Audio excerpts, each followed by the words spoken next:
It's the last day of qualifiers of the season today, and everything's been going really smooth. The weather's holding out. Only problem we've been having is that Schaefer's not really fitting in West Virginia, so just had to make a couple quick changes. Look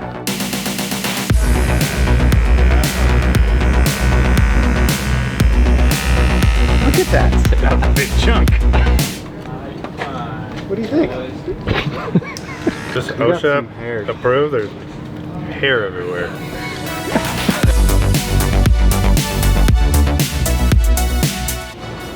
How's puzzling going today? Everyone's got it dialed. They don't need us anymore. As soon as I got a mullet, people stopped coming around. What's that about? I would have expected the opposite. Oh, there's... No, I went longer in the rear end today. Way better. But the fork felt a bit like... So I put... Yeah, because that'll put more weight on the front. Yeah. So I put... See in a bit. So I put... I wasn't sure if this was the right... We just put 1 PSI.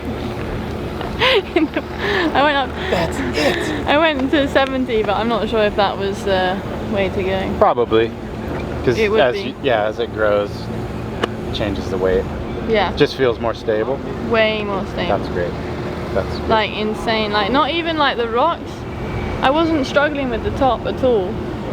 But like when I did it, I realized how like it was just so twitchy, and then it was just like so stable. I was like, oh my god, it's almost too fast. Like it was just like. Sometimes too, if the rear feels a little bit rough, you can open up compression because it does take. It takes weight off the shock. Yeah. But if it's feeling good, I'm gonna do a full run for qualies, and then perfect. I'll see how, because that's when I'll know. Okay. That sounds good. Sweet. Right direction. Tani went longer on swing arm, and then I think shorter in reach, but like that's not my stuff really. She says it's really good. I honestly don't think I've changed anything from anybody. Cam was in here just chatting, but didn't need to change anything. Greg's not racing. Haven't seen anybody else. It's been so quiet. Everybody wants to do a fast run just before race to make sure everything's really sorted. Obviously some people don't do a full run, some people do. There's lots of different ways that different riders approach it. But I do think people are kind of bored of doing laps because they haven't really changed the track, so it didn't change anything. And there's been a ton of practice already, so I think people are taking it really chill for the most part.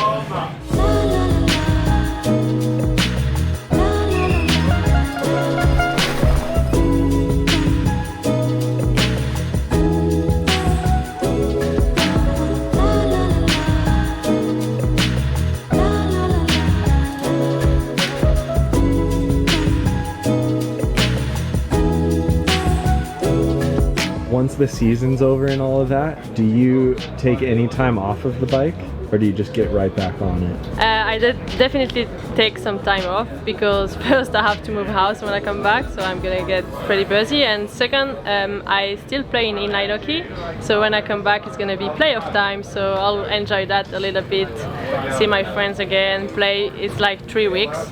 And then once I'm done with inline hockey, I will slowly get back to downhill. Yeah, because before you were a pro mountain bike racer, you played ice hockey, right? Yeah, exactly. And then since I'm 15, I also play in the summer in inline hockey. It's a bit more chilled, like it's just 4 against 4, and the field is smaller, so you don't have to skate that much. And it's just like next to my house, and it's outside. It's a lot of fun, so I like to do that in the summer when I can, and definitely after the season. If I have some friend doing some bike, I'm going for fun, but it's more for fun. I'm doing more the jumping bike or something like this, more than downhill bike. Yeah. I usually take like a month or so usually, but I still ride and still like enjoy riding my downhill bike and still trail ride and stuff, but just with no structure really.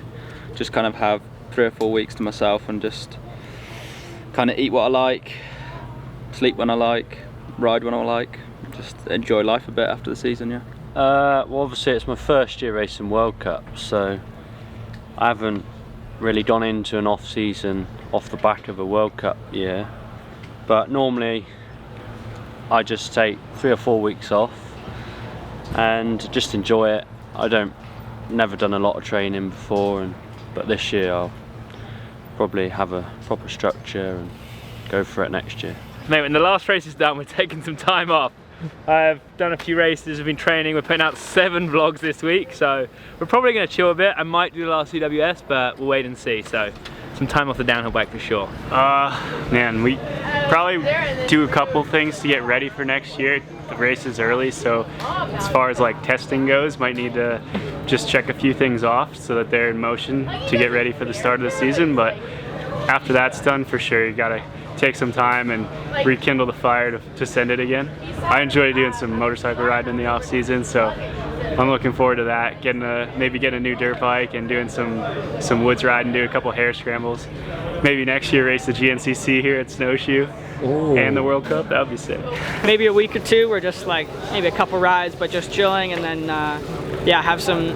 Winter's going to be pretty snowy, so I think I'll have some time off then, and then yeah, hopefully get back on it kind of as soon as the snow melts. So yeah, looking forward to next year already. I'm actually probably coming home into probably the best conditions of the year, like perfect rain, and the rain actually sometimes makes the trails a lot better. Just like in the mud, it's sometimes super grippy. So yeah, looking forward to doing a lot of trail building, a lot of moto, and yeah, squeaking a couple rides as well. We don't get to ride that much during the race season, so usually when you get home, you're just jonesing to go ride. But I'm actually going to Canada for like 4 or 5 days kinda after this, so hopefully I can ride my bike there. What place are you looking forward to riding most once you are back on the bike? In winter it's really hard at home, so obviously we'll go to training camp, and it's always cool to discover a new place. I hope we'll go to new places I've never been, but I really like Brioude, the Pierron Bike Park. It's a sick place to ride in France.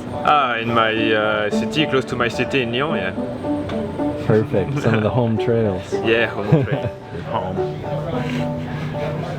Just some stuff back home really. Like, to be fair, there's quite a good crew at home and they've built loads of trails since I've been gone, so it'd be nice to get back there and ride when I get home for the next few weeks before the weather turns. I guess my local trails, like in Pisgah National Forest in North Carolina, they're really good in the fall time, and I've been away traveling a bunch this summer, so I'm looking forward to not having such a structured training plan and being able to get on the trail bike and just doing some big long rides, spend all afternoon out in the woods. Dirt jumps, dude. Wisley or Jimmy's, dirt jumps. That's where I want to ride. Well, getting out there and Lada, to you guys and all the fans, I'm so sorry he didn't come.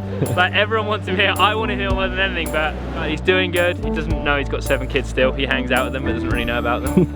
And he's the man. I'm glad he's not here. Sorry to the fans, he's not here. He'll be here next time. He's the man, literally. Lada Man is the man. You know, no matter what happens tomorrow, I think it's gonna feel like a win for everybody to get to spend some time at home. But until then, there's a really good and exciting energy that's building around the pits. What's the venue feeling like around here? It's pretty busy. Like, there's a lot of people walking around riding bikes. It's kind of cool because it seems like lots of people came to ride and watch the race, so they're like doing laps on one side and then watching the race on this side. We got short track tonight, so that'll be cool. A little bit of activity going, and then tomorrow we got the big race. Man, for how much has happened this year, it's crazy to say that tomorrow is the last race of the 2021 Downhill World Cup. The stage is set, the racers are ready, and the bikes are dialed. So we will see you tomorrow for the grand finale. So we're gonna do like an undercut, not so much a fade. Yeah, I'm gonna fade it. Okay. You do not know how to fade. I know that for a fact. How many years of experience do you have as a barber? I think I cut Tobin's hair like 8 years ago. So let's say about 8 years of hair cutting.